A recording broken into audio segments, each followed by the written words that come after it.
the way, you guys, from my sources and from people that I know in the industry, a lot of these networks and different places are actively having conversations about what they need to do if a WNBA lockout happens. Like, all of these different brands, networks, all of these things are preparing for that. That's how real the possibility is that a strike or a lockout or a missed season or a condensed WNBA season is for 2026. And that's super scary just for the future of the WNBA. Missing games, missing a season would be so detrimental to the future of the league. And I honestly just can't even believe that this could all be fumbled. Like, all the momentum that they brought in over the past 2 seasons, the Caitlin Clark effect, the viewership, the everything could. So where does this end? If we're being realistic, and Caitlin Clark seems to be, an agreement will eventually get done. It has to. Both sides have too much to lose. The players are unlikely to receive the full 27.5% of gross revenue they are seeking. And team owners likely won't succeed with an offer that effectively amounts to about 15% of gross revenue. The final deal will almost certainly land somewhere in between. The same will likely happen with the salary cap.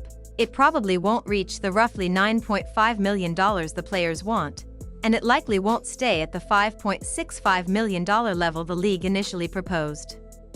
A compromise is the only realistic outcome. Other issues, such as housing support, revenue-sharing structures, and long-term financial growth, will likely be negotiated in ways that allow player compensation to increase as the Women's National Basketball Association continues to grow. Throughout the process, Clark has used her platform, arguably the largest in women's sports, to call for urgency and compromise.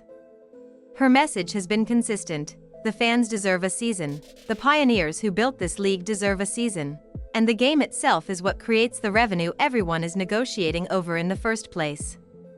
For the 2026 WNBA season to begin on time, both sides, the league and the Women's National Basketball Players Association, will need to move past brinkmanship.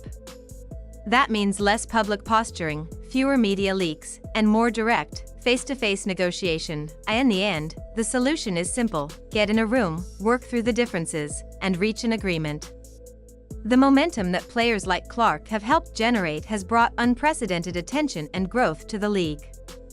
Letting that momentum stall at the negotiating table would risk undermining years of progress, because in professional sports, everything ultimately comes back to one thing: the game itself. Fans don't show up for press releases or negotiation updates, they show up for basketball. The situation quickly sparked debate online. Supporters of Caitlin Clark argue that every player should have the freedom to compete, especially at a time when the Women's National Basketball Association is experiencing record levels of attention and viewership.